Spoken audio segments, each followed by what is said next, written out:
ప్రభునందు ప్రియమైన దేవుని బిడ్డలరా, తోటి విశ్వాసులారా, దేవుని యొక్క మహాకృప చేత తిరిగి మరల ఈ మంగళవారం మీతో కలిసి దేవుని నామాన్ని ఘనపరిచే అవకాశం దేవుడు అనుగ్రహించినందుకు దేవునికి వందనాలు చెల్లిస్తున్నాను. వీక్షిస్తున్న మిమ్మల్ని అభినందిస్తూ మీకు మీ కుటుంబాలకు దేవుడు సకల ఆశీస్సులు, ఆశీర్వాదాలు, ఐశ్వర్య, ఘనతలు అనుగ్రహించాలని మనసారా కోరుతూ ప్రార్థన చేస్తున్నాను. ఈరోజు మన యొక్క వాక్య భాగంగా, ధ్యాన వాక్య భాగంగా యెషయా గ్రంథం 60వ అధ్యాయం మొదటి 2 వచనాలు ధ్యానం చేద్దాం. నీకు వెలుగు వచ్చి ఉన్నది, లెమ్ము తేజరిల్లుము, యెహోవా మహిమ నీ మీద ఉదయించెను. చూడుము, భూమిని చీకటి కమ్ముచున్నది, కటిక చీకటి జనములను కమ్ముచున్నది. యెహోవా నీ మీద ఉదయించుచున్నాడు, ఆయన మహిమ నీ మీద కనబడుచున్నది. ప్రార్థన. కృపగలిగిన మా తండ్రి, దయగలిగిన మా ప్రభు, మీ వాక్యాన్ని ధ్యానిస్తున్నాం ప్రభు. వాక్యపు లోతుల్లోకి మమ్మల్ని నడిపి మహిమ పొందమని యేసు నామమున అడుగుచున్నాం తండ్రి, ఆమేన్. ప్రియులారా, ఈరోజు మనం వినే వాక్యానికి తేజరిల్లుమో అనే క్యాప్షన్ పెట్టుకుందాం. తేజరిల్లుమో అనే క్యాప్షన్. ఈ మాటలు ఈ యెషయా గ్రంథం 60వ అధ్యాయం మొదటి 2 వచనాల్లో చెప్పబడిన ఈ మాటలు ఇశ్రాయేలు ప్రజలు బబులోను చెరకు వెళ్ళారు. ఆ చెరలో నుండి కొంతమంది వెనక్కి వచ్చారు. చెరకు వెళ్లకుండా తప్పించుకున్నవారు తిరిగి మరలా యెరూషలేములో తమ నివాసాన్ని కొనసాగిస్తున్నారు. అక్కడ కొంతమంది ఉన్నారు. కనుక చెర అనుభవం నుంచి వచ్చిన వారితో, ఇక్కడ ఉన్న వారితో ఈ మాటలు పలకబడుతున్నాయి. బాగా గమనించాలి. ఏ మాటలు? నీకు వెలుగు వచ్చినది, తేజరిల్లుము, యెహోవా మహిమ నీ మీద ఉదయించును. నువ్వు తప్పు చేసావు, పొరపాటు చేసావు, ఒక పనిష్మెంట్ నీకు వచ్చింది. 70 ఏళ్ల చేదు అనుభవం, ఒక బానిస బ్రతికినటువంటి పరిస్థితి నీకుంది. కానీ ఆయన నిన్ను విడిచిపెట్టలేదు. లెమ్ము తేజరిల్లుము. ఏమండి, కొంచెం వెనక్కి వెళితే 59వ అధ్యాయం యెషయా గ్రంథం, మనం ఇప్పుడు 60వ అధ్యాయంలో ఉన్నాం. 59వ అధ్యాయం 20వ వచనం చూస్తే, సీయోను నొద్దకును యాకోబులో తిరుగుబాటు చేయుట మాని మళ్ళుకొనిన వారి యొద్దకును విమోచకుడు వచ్చును. ఒక నిబంధన ఆయన చేస్తున్నాడండి. సీయోను నొద్దకును యాకోబులో తిరుగుబాటు చేయటం మాని మళ్ళుకొనిన వారి యొద్దకును విమోచకుడు వచ్చును. కనుక నువ్వు తేజరిల్లు, లెమ్ము, వెలుగు నీ యొద్దకు వచ్చెను, యెహోవా మహిమ నీ మీద ఉదయించెను. లోకంలో చీకటి కమ్ముతుంది, చీకటి, కటిక చీకటి. లోకం యొక్క పరిస్థితి అలాగే ఉంటుంది. రోజు రోజుకి ఏవేవో ప్రతిదీ పెరిగిపోతూనే ఉన్నాయండి. భక్తి తాత్పర్యాలు తగ్గిపోతున్నాయి. ఏదైతే వద్దు అనుకుంటామో, కూడదు అనుకుంటామో, తప్పు అనుకుంటామో అవి విచ్చలవిడిగా జరిగిపోతూనే ఉన్నాయి. గోల పెట్టేవాళ్ళు గోల పెడతారు, గగ్గోలు పెట్టేవాళ్ళు గగ్గోలు పెడతానే ఉంటారు. కానీ జరిగేవి జరగక మానటం లేదు. కానీ ఎవరైతే ఈ మాట చూడండి, యాకోబులో తిరుగుబాటు చేయటం మాని మళ్ళుకొనిన వారి యొద్దకు. తిరుగుబాటు చేయొద్దు, లోకాన్ని చూసి పొరపాటు చేయొద్దు. లోకం చూసి అదే నిజమనేది వాస్తవం అని, అది అవసరమని, అలా ఉండకపోతే కుదరదనుకుని లోకం వైపు నువ్వు పరిగెత్తొద్దు. మళ్ళుకొని దేవుని వైపు నువ్వు మళ్ళుకోగలిగితే, వాటిని చూడకుండా ఉండగలిగితే, చూస్తున్నా పట్టించుకోకుండా ఉండగలిగితే, వాటి ప్రభావం నీ మీద పడకుండా నువ్వు చూసుకోగలిగితే రక్షకుడు నీ కొరకు ఉదయిస్తాడు. ఎప్పుడైతే రక్షకుని యొక్క వెలుగు మన మీద ప్రసరింపబడిందో ఇంక మన జీవితాలు ఎలా ఉంటాయండి? రేడియంట్ లైఫ్ అంటాను చూసారా? లోపల నుంచి వెలుగు పెళ్ళుపుకుంది. గమనించాలి. అందుకని యెషయా గ్రంథం 6వ అధ్యాయం 5వ వచనంలో దేవుని యొక్క మాట వినగానే, ఆయన పిలుపు వినగానే ఆయన అంటాడు, అయ్యో నేను అపవిత్రమైన పెదవులు గలవాడను, అపవిత్రమైన పెదవులు కలిగిన జనుల మధ్యలో నివసించబడను, నేను నశించేదని ఒప్పుకోవాలి. మనం ఎక్కడున్నామండి? ఇదే పరిస్థితి. మరి మనం ఏమై ఉన్నాం? అక్కడున్నాం కనుక మనం కూడా అలాగే అయిపోతున్నాం. తెలుగులో సామెత ఉంటుంది కదా, 6 నెలలు సహాయం చేస్తే వారు వీరు వారు అయిపోతారని. అలాగే అయిపోతున్నామేమో.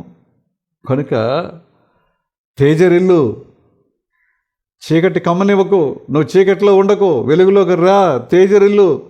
యెహోవా మహిమ నీ మీద ఉదయించే వరకు, క్రీస్తు మహిమ, క్రీస్తు యొక్క వెలుగు నీ మీద ప్రసరించే వరకు నువ్వు లోకాన్ని చూడకుండా జాగ్రత్తగా ఉండగలిగితే, మళ్ళుకోగలిగితే గొప్ప అనుభవం నీకు కలుగుతుంది.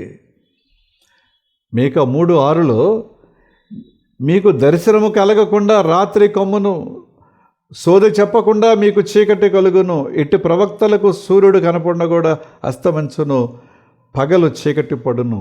ఎట్టి ప్రజలకు, ఎవరైతే దేవుని వైపు మళ్ళరో, ఆయనను ఆశ్రయించరో, ఆయన మీద ఆధారపడరో, ఆయన కొరకు జీవించరో, వారు చేసే ప్రతి ప్రయత్నంలో విఫలమవుతారు. దేవుని వలన పొందవలసిన ఆశీర్వాదాలు పొందలేని పరిస్థితి, దేవుని వలన పొందవలసిన దీవెనలు పొందలేని పరిస్థితిలో వారు ఉండిపోతారు. ప్రియమైన వాళ్ళారా, కానీ మనిషి హృదయం ఎప్పటికప్పుడు కఠినం చేసుకుంటాడు. మెత్తన చేసుకోవడానికి బదులుగా, దేవుని వైపు మళ్ళించుకోవడానికి బదులుగా, త్రిప్పుకోవడానికి బదులుగా కఠినం చేసుకుంటూ ఉంటాడు. మరి ఎందుకో తెలియదు. ఇది పుట్టినప్పటి నుంచి ఉన్నటువంటి స్వభావం. ఇది 95వ కీర్తన 8వ వచనంలో, అరణ్యమందు మెరీబా యొద్ద మీరు కఠినపరుచుకున్నట్లు, మస్సా దినమందు మీరు కఠినపరుచుకున్నట్లు మీ హృదయమును కఠినపరుచుకొనకుడి. ఇశ్రాయేలు ప్రజలు ఆ 2 సందర్భాల్లో కూడా దేవునికి వ్యతిరేకంగా మాట్లాడారు. దేవునికి వ్యతిరేకంగా వారు స్లోగన్స్, దేవునికి వ్యతిరేకంగా వారు తిరుగుబాటు మాటలు. నాయకుడిని కష్టపెట్టారు. వద్దు, ఆ పరిస్థితి రాకుండా చూడండి. నిజమే, కొన్నిసార్లు మనం అనుకున్నవి జరగాలని రూల్ ఏం లేదు కదండి. అనుకున్నవన్నీ అయిపోవాలని గ్యారంటీ ఏం లేదు కదా. కానీ అవ్వలేదు కనుక నేను అన్నాను, అడిగాను, ప్రార్థించాను, కోరుకున్నాను, ఇంకేంటో చేశాను, మొక్కుబడి, ఏది అవ్వలేదు. కఠినపరుచుకోవద్దు. సామెతల గ్రంథం 28వ అధ్యాయం 14వ వచనంలో, నిత్యము భయము కలిగి ప్రవర్తించువాడు ధన్యుడు. విన్నారండి? అప్పుడప్పుడు కాదు, ఆదివారం గుడికి వెళ్ళినప్పుడు మాత్రమే కాదు, దేవుని మందిరంలో ఎప్పుడు నీ ప్రవర్తన జాగ్రత్తగా చూసుకోమన్నది కనుక ఆ గుడికి వెళ్ళి వచ్చే వరకు ఇలాగనుకుంటే సుఖం లేదండి. నిత్యము భయము కలిగి ప్రవర్తించువాడు ధన్యుడు. హృదయమును కఠినపరుచుకున్నవాడు కీడులో పడును. నిత్యము ఇదొక ఆన్గోయింగ్ ప్రాసెస్. దేవుని ఎడల భయము కలిగి, భక్తి కలిగి ఆయన త్రోవలో నడవటం అనేది ఇది నిత్యము జరుగుతుండాల్సిందే. అప్పుడప్పుడు కాదు, పండగప్పుడు కాదు, నిత్యము. హృదయమును కఠినపరుచుకున్నవాడు కీడులో పడును. ఎవరు రక్షిస్తారండి? ఎవరు విడుదల దయచేస్తారండి? 29వ కీర్తన తర్వాత 29వ అధ్యాయం సామెతల గ్రంథం 1వ వచనం, ఎన్నిసార్లు గద్దించినను లోబడిన వాడు మరి తిరుగు లేకుండా హఠాత్తుగా నాశనమగును. ఆయన రకరకాల రూపాల్లో, రకరకాల పరిస్థితుల్లో, రకరకాల బోధల ద్వారా, వాక్యం ద్వారా, లేకపోతే ఆయన మనల్ని క్రమపరిచే ప్రయత్నం చేస్తారు, గద్దించే ప్రయత్నం చేస్తారు. నువ్వు నడుస్తున్న మార్గం తప్పు అని చెప్తారు, అది కూడదని చెప్తారు. నేత్రాస శరీరస జీవపడంబం నీలో ఉండడానికి వీల్లేదని చెప్తున్నారు. కానీ ఎన్నిసార్లు గద్దించినా లోబడిన వాడు, నాకు ఇదే బాగుందనుకుంటే, ఇలాగ ఉండటమే మంచిదనుకుంటే, ఇదే శ్రేష్టం అనుకుంటే నీ గతికి నువ్వే కారణం అవుతావు, నీ గతికి నువ్వే జవాబుదారిగా అవుతావు. మరి తిరుగు లేకుండా హఠాత్తుగా నాశనం అవునావు. ఏమండి? రోమా 2:5లో చెప్తున్నాడు పౌలు గారు, నీ కాఠిన్యమును మార్పు పొందని హృదయమును అనుసరించి ఉగ్రత దినమందు, అనగా దేవుని న్యాయమైన తీర్పు బయలుపరచు దినమందు నీకు నీవే ఉగ్రతను సమకూర్చుకొనుచున్నావు. దేవుని యొక్క తీర్పులోకి వెళ్ళడానికి, ఆయన ఉగ్రతను అనుభవించడానికి కారణం నువ్వే, ఎవరో కాదు. ఎందుకంటే నువ్వు ఆయన మార్గంలో నడవలేదు, ఆయన మాట వినలేదు, లోబడలేదు. ఆ ప్రకారంగా జీవించడానికి నీ హృదయాన్ని నువ్వు ఒప్పించుకోలేకపోయావు. అదేదో కష్టం అనుకుని, బరువు అనుకుని, భారం అనుకుని తెప్పించుకు తిరిగావు. ఇప్పుడు జవాబు నువ్వే చెప్పాలి. ఎవరు చెప్తారు నీ పక్షంగా ఎవరు చెప్తారు? ఇప్పుడు ఇశ్రాయేలు ప్రజలు ఐగుప్తు చెరలో ఉన్నారు. మోషే నాయకత్వంలో తెగుళ్ళు ఒకటి వస్తూ ఉన్నాయండి. చివరికి మరణదూత వచ్చి ఐగుప్తీయులలో ఉన్నటువంటి జ్యేష్ఠ కుమారుణ్ణి చంపే పరిస్థితికి కారణం ఎవరు? బాగా ఆలోచించండి. మరణదూత వచ్చి ఆ రాత్రి ఐగుప్తీయులలో ప్రతి తొలుచూలు మగ సంతానాన్ని పోగొట్టుకోవడానికి, ప్రతి ఇంట్లో దుఃఖం కలగడానికి కారణం ఎవరు? ఫరో. అతడు తన హృదయాన్ని కఠినపరుచుకుని మోషే మాట వినడానికి ఒప్పుకోలేదు కనుక యథారాజ తదా ప్రజ. అతను తప్పు చేశాడు, కఠినం చేసుకున్నాడు తన హృదయాన్ని. అందుకనే నిర్గమ 8:15 అంటాడు, ఫరో ఉపశమనం కలుగుట చూచి యెహోవా సెలవిచ్చినట్లు తన హృదయమును కఠినపరుచుకుని వారి మాట వినకపోయెను. ఏదో కొంచెం రిలాక్స్ అయ్యాడు, ఇంకా రిలాక్స్ అయితే ఇంకేం పర్వాలేదు అనుకున్నాడు. కనుక వారి మాట వినకుండా తన హృదయాన్ని కఠినపరుచుకున్నాడు. నష్టపోయింది యావత్తు ఐగుప్తీయులు.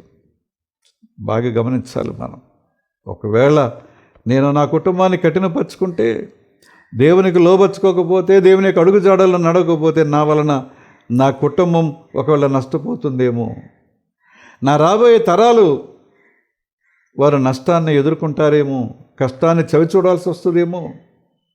కనుక నా వరకు అనుకోవద్దండి, నన్ను బట్టి నా కుటుంబం రాబోయే తరాలు దీవించబడాలి అంటే. అందుకనే ఆయన కోపం వస్తే 4 తరాలు, ఆయన దీవిస్తే 1000 తరాలు అనే మాట బైబిల్లో చూస్తాం. 1000 తరాల వరకు దీవించబడాలంటే దానికి ముందు మూలకారకుడిగా నేను ఉండాలి, కుటుంబ యజమానిగా నేను ఉండాలి అనేది నేను మర్చిపోవడానికి వీల్లేదు. దినవృత్తాంతాలు 2వ గ్రంథం 36వ అధ్యాయం 13వ వచనం. మరియు దేవుని నామమును బట్టి తన చేత ప్రమాణము చేయించిన నెబుకద్నెజరు రాజు మీద అతడు తిరుగుబాటు చేసెను. ఎవరు? సిద్కియా తిరుగుబాటు చేసెను. అతడు మొండితనము వహించి ఇశ్రాయేలీయుల దేవుడైన యెహోవా వైపు తిరగక తన మనస్సు కఠినపరుచుకొనును. ఏమవుతుంది చెప్పండి? ఓడిపోతాడు, నష్టపోతాడు. ఒకరితో ఆగిపోద్దా? ఆ నష్టం, కష్టం యావత్తు ప్రజల మీదకి వచ్చేస్తుంది. ఆ నష్టం, కష్టం యావత్తు ప్రజలు అనుభవించాల్సిన దుస్థితికి వచ్చేస్తుంది. రాజు చేసినటువంటి తప్పు, కుటుంబ యజమాని చేసిన తప్పు కుటుంబం అంతా అనుభవించాల్సి వస్తుంది. నెహెమ్యా 9:17 అంటాడు, వారు విధేయుల కొట్టుకు మనస్సు లేని వారై తమ మధ్య నీవు చేసిన అద్భుతములను జ్ఞాపకము చేసుకొనక తమ మనసును కఠినపరుచుకుని తాముండి వచ్చిన దాస్యపు దేశమునకు తిరిగి వెళ్ళుటకు ఒక అధికారిని కోరుకొని నీ మీద తిరుగుబాటు చేస్తుంది. ఎంత బాధ అండి! 70 ఏళ్ళు అక్కడ నువ్వు బానిసగా ఉన్నావా, బందీగా ఉన్నావా, స్వేచ్ఛ స్వతంత్రాలు లేవా, ఒక కూలోళ్ళలాగా, ఒక నాలోళ్ళలాగా పనిచేసేవా? దేవుడు నిన్ను ఈ ఎజ్రా నెహెమ్యాల నాయకత్వంలో తిరిగి మరల యెరూషలేముకు తీసుకొస్తే అక్కడికి వెళ్ళిపోతావా? మళ్ళీ అక్కడికి వెళ్తానంటావా? అక్కడికి వెళ్ళటానికి మాకు ఒక నాయకుడు కావాలని అడుగుతావా? ఎంత విచారం అండి! మోషే మమ్మల్ని ఎందుకు ఇక్కడ తీసుకొచ్చావు? మాకు ఇక్కడ ఏముంది? ఎప్పుడు చూసినా ఈ సవిసారము లేని ఇదేనా, ఈ మన్నాయేనా? మేము అక్కడ ఉంటే మాకు ఉల్లిగడ్డలు, కీరకాయలు అవి ఇవి దొరికాయి. ఇది పరలోకం అన్న దీని మాధుర్యం, దీని యొక్క గొప్పతనం, దీని యొక్క ప్రాశస్యత గుర్తించడం మానేసి అక్కడ తిన్న ఎంగిలి మెతుకులు జ్ఞాపకం చేసుకుని అది మాకు దొరకట్లేదు ఏడుస్తావా? నీకు స్వేచ్ఛ వాయువులు, స్వేచ్ఛ స్వతంత్రాలు ఇవ్వడానికి నిన్ను తిరిగి మరల బబులోని చెరలో నుంచి యెరూషలేముకు తీసుకొస్తే మేము మళ్ళీ అక్కడికే వెళ్ళిపోతాం, మాకు ఒక నాయకుడిని ఇవ్వని అడుగుతావా? ఎంత విచారకరమైన జీవితం. దేవుడు అంటున్నాడు, లెమ్ము, తేజరిల్లు. యోహాను సువార్త 8:12 ఒకసారి జ్ఞాపకం చేస్తాను. యేసు మరలా ఆయన ఉండగన్నారు, నేను లోకమును వెలుగును, నన్ను వెంబడించువాడు చీకటిలో నడువక జీవపు వెలుగు కలిగి ఉండునని వారితో చెప్పెను. ప్రభు ఆయన స్వయంగా నేను వెలుగు, ఎవరైతే నన్ను వెంబడిస్తారో వారు జీవపు వెలుగు కలిగి ఉంటారు. మామూలు వెలుగు కాదండి. మామూలు వెలుగైతే కొన్ని గంటలు వెలుగు, కొన్ని గంటలు చీకటి. కానీ జీవపు వెలుగు అంటే ఇంక అక్కడ చీకటి లేదు, చీకటికి చోటు లేదు, చీకటికి స్థానం లేదు. ఇది మనం మర్చిపోవడానికి వీల్లేదు. కనుక సువార్తను ఎవరైతే నమ్ముతారో ఆ వెలుగు వారికి మిక్కిలిగా ఉంటుంది, ఎక్కువగా ఉంటుంది, విస్తృతంగా ఉంటుంది. నమ్మాలి. నువ్వు నమ్మగలిగితే ఆ వెలుగును నువ్వు చూడగలుగుతావు, వెలుగును అనుభవించగలుగుతావు, వెలుగును నీవు కలిగి ఉండగలుగుతావు. ప్రియమైన దేవుని బిడ్డలారా, ఈ చెరలో నుండి వచ్చినటువంటి యూదులకు ఈ వెలుగు ఆనందాన్ని, సంతోషాన్ని ఇచ్చింది. ఏది? దేవుని యొక్క వెలుగు ఆనందాన్ని, సంతోషం. అయితే ఇది మెస్సియా రాక వలన మన జీవితాలకు ఇది గొప్ప ఆనందాన్ని, సంతోషాన్ని కలిగించింది. కనుక దీని అందరికీ మూలకర్త దేవుడే కదా. కనుక దేవుడైన ప్రభువును ప్రతి ఉదయం ఆయన సూర్యుని వలె మన మీద ప్రకాశిస్తున్నారు. ప్రతి ఉదయం సూర్యుడు ఎలాగైతే ప్రకాశిస్తున్నారో దేవుని యొక్క వెలుగు ప్రతి ఉదయం మన మీద ప్రకాశింపబడుతుంది. ఏమండి? ఇశ్రాయేలు ప్రజలకు అగ్ని మేఘ స్తంభాలలాగా దేవుడు మనకు మేలును ఉపకారంతో కాపుదలతో క్షేమంతో ఆయన మన మీద ప్రకాశిస్తున్నారు. పగటిపూట మేఘస్తంభం, రాత్రిపూట అగ్నిస్తంభం ఆ 40 సంవత్సరాల ప్రయాణంలో వారిని ఎలాగైతే కాపాడిందో, ప్రభు యొక్క ఈ మేలు ఉపకారం కాపుదల క్షేమం అనేవి మనతో ఉండి మనలను నడిపిస్తున్నప్పుడు దానిని మనం గుర్తించే ప్రయత్నం చేయాలి కదండి. అయితే మరి కష్టాల్లో ఉన్నటువంటి క్రైస్తవులు ఉన్నారు కదండి, విపరీతమైన కష్టాలు అనుభవిస్తున్న వారు ఉన్నారు. మనం చూస్తున్నాం కదండి, లోకంలో భారతదేశంలో కూడా ఎలాంటి పరిస్థితులు ఎదురవుతున్నాయో, ఎలాంటి క్లిష్ట పరిస్థితుల్లో క్రైస్తవ కుటుంబాలు ఇరుక్కుని పోతున్నారో. కనుక ఈ వెలుగు ఎప్పుడైతే వారి మీద ఉదయిస్తుందో వారి కష్టం కాలేదు, శ్రమలా లేదు, బాధలా లేదు, ఇబ్బందిలా లేదు, నష్టంలా లేదు. భారం ప్రభువుకు అప్పగిస్తున్నారు. వారు ఒక అడుగు ముందుకు వేస్తూ ధీమాగా నడుచుకుంటూ వారు వెళ్ళిపోతూ ఉన్నారు. కనుక మనకు వెల్లడి అయిన వెలుగు, ఆ వెలుగును మనం ఇతరులకు ప్రసరింపచేయాలి. ఆ వెలుగును మనం ఇతరులకు ప్రసరింపచేయాలి. 18వ కీర్తన 28వ వచనం చూస్తే, నా దీపమును వెలిగించు వాడవు నీవే, నా దేవుడైన యెహోవా చీకటిని నాకు వెలుగుగా చేయుము. నా దీపమును వెలిగించు వాడవు, నా ఆత్మదీపాన్ని వెలిగించే వాడవు నీవే. నాలో ఉన్న చీకటిని పారద్రోలి నా హృదయాన్ని వెలుగుతో నింపు వాడవు నీవే. 119:13 ఏమంటాడు కీర్తన? నీ వాక్యము వెల్లడి అగుటతోడని వెలుగు కలుగును. నీ వాక్యము వెల్లడి అగుట, ఎప్పుడైతే వాక్యం వినిపించబడుతుందో, చదవబడుతుందో, నా నేత్రాలు, నా చెవులు వాక్యాన్ని చూచి వినగలుగుతాయో, అవి తెలివి లేని వారికి తెలివి కలిగించును. నీ వాక్యము వెల్లడి అగుటతోడని వెలుగు కలుగును, అవి తెలివి లేని వారికి తెలివి కలిగించును. నిజమే, దేవుని వాక్యం చదువుతున్నప్పుడు ఎంత చక్కని జ్ఞానం, ఎలా ప్రవర్తించాలి, ఎలా మాట్లాడాలి, ఎలా జీవించాలి, ఎలా ఉపకారం చేయాలి, ఎలా ప్రేమించాలి, ఎలా క్షమించాలి, ఇవన్నీ తెలుస్తాయండి. ఒకవేళ అది లేదనుకోండి, మూర్ఖమైనటువంటి జీవితం అది, భ్రష్టు పట్టిన జీవితం అది. ఇది మనం మర్చిపోవడానికి వీల్లేదు. ప్రియమైన దేవుని బిడ్డలారా, యెషయా గ్రంథం 60వ అధ్యాయం 19వ వచనం చూస్తే, ఇక మీదట పగలు సూర్యుని ప్రకాశము నీకు వెలుగుగా ఉండదు, నీకు వెలుగుచుటకే చంద్రుడికను ప్రకాశింపడు, యెహోవాయే నీకు నిత్యమైన వెలుగవును, నీ దేవుడు నీకు భూషణముగా ఉండును. భూషణం అంటే ధరించేటువంటి ఒక ఆభరణం. ఆయనే మనకు ఒక ఆభరణంగా ఉంటాడు, ఆయనే మనకు ఒక వెలుగుగా ఉంటాడు. ప్రియమైన దేవుని బిడ్డలారా, కొరింథీ పత్రిక 2వ పత్రికలో 4:6లో పౌలు గారు అన్నారు, అంధకారములో నుండి వెలుగు ప్రకాశించునుగాకనే పలికిన దేవుడే తన మహిమను గూర్చిన జ్ఞానము యేసుక్రీస్తునందు వెల్లడిపరచుటకు మా హృదయములలో ప్రకాశించెను. మన హృదయాలలో ఆ వెలుగు ప్రసరింపబడడానికి ప్రభువును పంపారు. ప్రభు ద్వారా మన హృదయాలు వెలిగింపబడ్డాయి. ఈ వెలిగింపబడిన హృదయం వెలుగుతూ ఇతరులను వెలిగించాలి. అయ్యా, మా సిద్ధులలో నూనె అయిపోయిందండి, మాకు బదులు ఇవ్వండి అని మనం ఎవరిని అడగడానికి వీల్లేదు, అడగకూడదు, సిగ్గు. కనుక మీ దీపములు వెలుగుచుండనీయుడి. మన దీపాలు ఆరిపోవడానికి వీల్లేదు. ఆ దీపం వెలగాలంటే ఆ నూనె పోయబడుతూ ఉండాలి. దేవుని వాక్యం అనే ఆ తైలం మన హృదయాలు పోయబడుతున్నప్పుడు ఆత్మదీపం వెలిగింపబడుతూ ఉంటుంది. వెలిగింపబడిన ఈ హృదయం ప్రక్కవారిని వెలిగిస్తుంది. నువ్వు వెలగటం మాత్రమే కాదు, లోకానికి వెలిగివ్వటం మాత్రమే కాదు, ప్రక్కవారిని వెలిగించేటువంటి ప్రయత్నం చేస్తుంది. చివరిగా ఒక మాట చెప్పి నేను ముగిస్తాను. పేతురు రాసిన 1వ పత్రిక 2వ అధ్యాయం 9వ వచనం, అయితే మీరు చీకటిలో నుండి ఆశ్చర్యకరమైన తన వెలుగులోనికి మిమ్మల్ని పిలిచిన వాని గుణాతిశయములను ప్రచురము చేయు నిమిత్తము ఏర్పరచబడిన వంశము, రాజులైన యాజక సమూహము, పరిశుద్ధమైన జనము, దేవుని సొత్తైన ప్రజలనై ఉన్నారు. విన్నారండి? చీకటిలో నుండి ఆశ్చర్యకరమైన తన వెలుగులోనికి పిలిచిన వాని గుణాతిశయములను ప్రచురం చేయాలి. మనం ఎవరైతే మనలను ఒకప్పుడున్నటువంటి ఆ అంధకార బంధమైనటువంటి, అంధకార భజనమైనటువంటి, లేతే చీకటితో కూడినటువంటి ఈ పాపపు బ్రతుకులో నుండి తన వెలుగులోనికి పిలిచినటువంటి ప్రభు వల్ల నువ్వు వెలిగింపబడ్డావు కనుక ఇప్పుడు మనం ఏం చేయాలటండి? ప్రచురము చేయు నిమిత్తము ఏర్పరచబడిన వంశము, రాజులైన యాజక సమూహము, పరిశుద్ధ జనమును, దేవుని సొత్తైన ప్రజలుగా. అబ్బా, ఎన్ని గొప్ప ఆశీర్వాదాలు మనకిచ్చారండి. కనుక నీకు వెలుగు వచ్చి ఉన్నది, లిమ్ము తేజరిల్లుము. యెహోవా మహిమ నీ మీద ఉదయించెను, చూడుము. భూమిని చీకటి క్రమ్ముచున్నది, కటిక చీకటి జనములను కమ్ముచున్నది. యెహోవా నీ మీద ఉదయించుచున్నాడు, ఆయన మహిమ నీ మీద కనబడుచున్నది. ప్రార్థన చేసుకుందాం. కృపగలిగిన మా తండ్రి, దయగలిగిన మా ప్రభువా, జీవవాక్య ధ్యానాల ద్వారా మాతో మాట్లాడుతున్నందుకు మీకు వందనాలు. మీ స్వరాన్ని మాకు వినిపిస్తున్నందుకు మీకు వందనాలు తండ్రి. విన్న వాక్యాన్ని మా హృదయంలో మేము బదులుపరుచుకుని వాక్యానుసారంగా జీవించగలిగే ధన్యతను, కృపను మాకు దయచేయండి.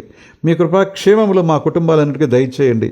బలహీనతలు, అనారోగ్యం, చికాకులు, సమస్యలు, బాధ, వేదన, దుఃఖం, కన్నీరు ఇవన్నీ పీడిస్తున్నాయి తండ్రి. చాలా కుటుంబాలు నలిగిపోయినటువంటి పరిస్థితుల్లో మీ విడుదల దయచేయండి. శాంతిని, సమాధానాన్ని దయచేయి. బిడ్డలను బట్టి తల్లిదండ్రులు విచారపడుతున్నారు నాయన. యవన బిడ్డలు, వారికి ఉద్యోగాలు రావటం లేదని, వివాహాలు జరగటం లేదని చాలా ఆందోళన పడుతున్నారు నాయన. ఒక్కసారి జ్ఞాపకం చేసుకో ప్రభువా. వారికి కావలసినటువంటి విమోచన, విడుదల దయచేయండి. ఆ బిడ్డలకు తగిన దర్శనం మీరు నిర్దేశించండి నాయన. మార్గాన్ని మీరు చూపించండి తండ్రి. ఆ మార్గంలో వారు వెళ్ళినప్పుడు నాయన ఉద్యోగాలు పొందుతారు, వివాహాలు అవుతాయి. సహాయం చేయండి. విదేశాల్లో ఉండి బిడ్డలు, వారి కుటుంబాలను దీవించండి. వారికి చదువులు, ఉద్యోగాల్లో మీరు కృప చూపించమని ప్రార్థన చేస్తున్నాను నాయన. మా రాష్ట్రాన్ని, దేశాన్ని దీవించిన నాయకులు, అధికారులపై కృప కుమరించండి. సంఘాలన్నిటిపై కృప వర్షాన్ని కుమరించండి ప్రభువా. విన్న వాక్యాన్ని మేము మా హృదయంలో పదులుపరుచుకొని మాకు మేముగా తేజరలగలిగితే మిమ్మల్ని బట్టి, మీ వాక్యాన్ని బట్టి, మీరు ఇచ్చే వెలుగును బట్టి కొంతమందిని మేము వెలిగిస్తాం. సహాయం చేయమని మరొక మంగళవారం కలిసి ప్రార్థించేంతవరకు, నీ వాక్యాన్ని ధ్యానించేంతవరకు మీ కృపాక్షేమములు మా ప్రియ కుటుంబాలన్నింటికీ దయచేయమని యేసు నామమును అడుగుచున్నాము తండ్రి. ఆమేన్. పరలోకమందున మా తండ్రి, మీ నామం పరిశుద్ధపరచబడునుగాక, మీ రాజ్యం వచ్చునుగాక, మీ చిత్తం పరలోకమందు నెరవేర్చున్నట్టు భూమి యందు నెరవేరునుగాక. మన దినాహార నేడు మాకు దయచేయము. మేడలు ప్రార్థన చేసిన వారు మేము క్షమించిన ప్రకారం అపరాధములు క్షమించుము. సోదరులను తేకా దుష్టుని తప్పించుము. రాజ్యము, శక్తి, మహిమ నిరంతరము నీవే ఉన్నావు తండ్రి. ఆమేన్. మన తండ్రి అయిన దేవుని నుండి, ప్రభు అయిన క్రీస్తు నుండి, పరిశుద్ధాత్మ నుండి కృపయ సమాధానం మీ కలుగునుగాక. ఆమేన్. మరొక మంగళవారం కలుసుకుందాం. అంతవరకు సెలవు.